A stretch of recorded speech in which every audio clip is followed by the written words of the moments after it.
तो गुरुजी मैं सबसे पहले आपसे जानना चाहता हूँ चौकी आना मतलब क्या होता है और आपको कितने टाइम से ये ब्लेसिंग है, क्या होता है आपके साथ, आप थोड़ा बताओ थोड़ा पहले का। ये सवाल आपने बहुत अच्छा पूछा। देखो, चौकी आना एक दैविक बाधाएं हैं या देवी कृपा है।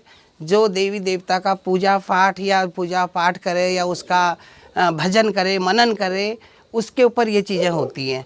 देखो, ढोंग कई चीज़ें होती है, बिजनेस कई चीज़ें होती है, कमाना कई चीज़ें होती हैं, पर सच्चाई है। जो सच्चाई से जो चीज़ें होती हैं वो कभी झुकती भी नहीं है, छुपती भी नहीं है और दबती भी नहीं है। ये चीज़ें जो चल रही है आजकल हर जगह पे जागरण होता है, देवी की चौकियाँ होती हैं और कई मंदिरों पे होता है, कई कुछ होता है। उसी के साथ साथ हम इस चीज़ को करते हैं और जानकारी बताते हैं। तो ये आपकी फैमिली में से ही ये चलती आ रही है या पहले आप अपने परिवार में जिन पे चौकी आती है? जी, इसमें ऐसा है, देखो हमारे बुजुर्ग लोग जो थे वो राजस्थान के थे, तो वहाँ के द्विवेदी ब्राह्मण थे। तो जब अन्याय हुआ, हिंदू धर्म कहो या औरंगजेब के टाइम की बात है, तो हमारे लोग छुपने के लिए और दबने के लिए पहाड़ों पे गए।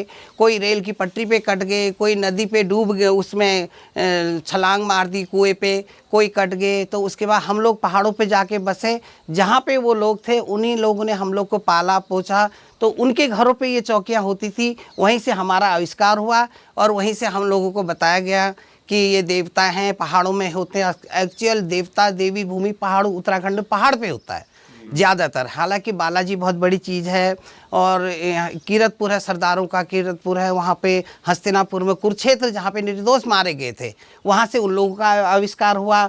और बालाजी हमारा हिंदुओं का पवित्र स्थान है, हालांकि सब जाते हैं, सबके लिए है, ऐसा किसी का वैन नहीं है। तो हम लोगों में पैतृक से ही ये काम होता था। गुरुजी, जैसे आपने बोला कि चौकी आती है, तो जिन लोग को ये नहीं पता चौकी आना क्या होता है, कौन से देवी देवताओं की ब्लेसिंग आपके ऊपर आती है, उनकी एनर्जी वो आती है, तो वो थोड़ा एक्सप्लेन करो क्या होता है ये। जैसे देवता आना, उसकी पूजा करके, उसका नाम का मनन करके, जागरण करके उसको अवतारित किया जाता है। तो ये आपने बहुत सालों से इसकी सिद्धियां करी हैं? जी, लगातार मैंने 20 साल से इसकी सिद्धियां करी। इस समय मुझे 25 साल हो गए।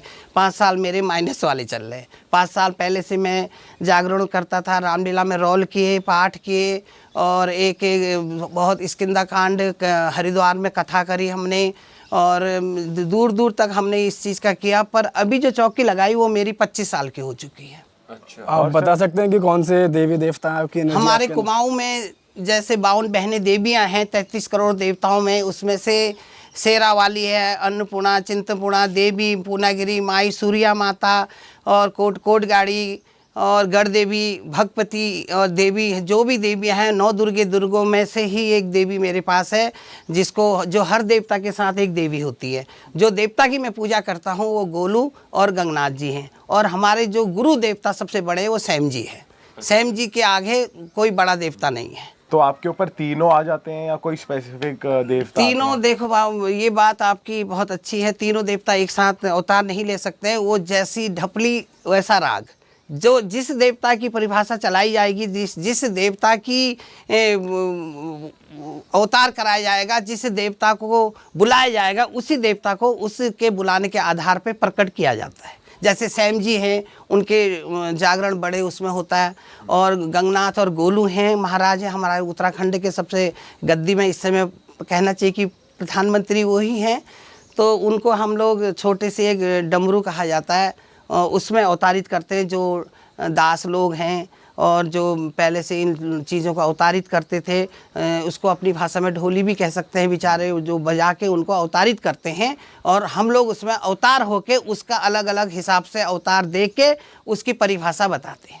वैसे जब देवता आपके अंदर आते हैं तो आपका अपना होश होता है या फिर कंप्लीटली आप मतलब देवता वाला वो चल रहा होता है? मतलब जी क्या हाँ, होता है? ये बहुत अच्छा लगा आपने जो पूछा। देवता जब आते हैं तो उस समय हमें ये पता नहीं होता है हमें क्या हो रहा है, हम क्या करने जा रहे हैं। ऑटोमेटिक जैसे रिमोट से इंसान चलता है, ऐसे हम लोग अपने आप चलने लग जाते हैं और जो हम भाषा निकलती है उसका हमें याद नहीं रहता है, हमने क्या कहा, क्या नहीं कहा, किससे कहा। हमें सिर्फ अगर हमारे सामने कोई पेशेंट है तो हम उस मरीज़ को देखते हैं और अगर हमारे सामने कोई ऐसी नकारात्मक आत्मा है हम उसको देखते हैं, इसमें क्या चीज़ है, किस चीज़ ने इसको पकड़ा है, किस चीज़ का इस पर ज़्यादा अटैक है, उस चीज़ को देख के हम उससे अलग करना अलग करेंगे। अगर देवता है उसे हम स्थान पूज्य स्थानों पे ले जाके उसको स्थापित करवाते। अगर कोई ऐसे नेगेटिव आत्माएं हैं उसको वहाँ से हटा के पहाड़ों पे, जंगलों पे, नदी पे, नालों पे, खंडहरों पे जाके विसर्जन कर देते।